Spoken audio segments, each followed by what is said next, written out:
Hey guys, what's up? Welcome back. The name is lukemick, and this is my review for If I Stay.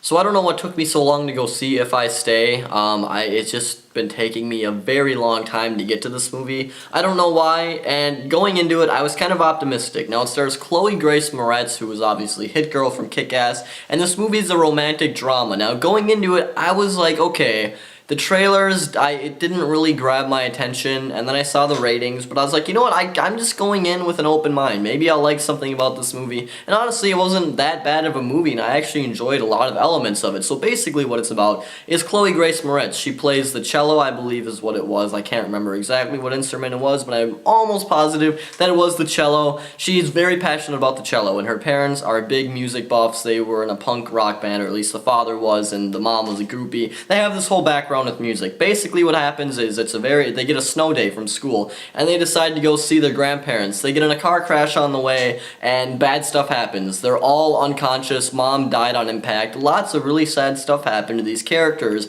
that I actually kind of cared about. Now basically what this movie is Chloe Grace Moretz. She's kind of walking around in limbo the whole time, and she's kind of thinking back to her relationship with this guy who she still kind of has a relationship with, but they kind of broke it off because they were going separate ways with their lives, but they loved each other, which is cliched as always, but it was, you know, whatever. That was probably the weakest point of this movie, was the relationship, because it was, the guy had no flaws whatsoever. There was nothing wrong with this guy. He was pretty much perfect. He was in a band. He was super nice to her, and he really never did anything wrong in this movie, so that was something I didn't really like. But what I did like about this movie was how it kind of made me care about a lot of the characters. I cared about her family in this movie, and when bad things started to happen to them, I was a little saddened. I liked her parents. The woman who was in Sabotage, and she was in the TV show The Killing. I've never really liked her as an actress before, but in this movie she played the mother, and I actually really liked her in this movie. I liked her character. I thought she played it very well. She's kind of like a badass chick again, kind of like in Sabotage,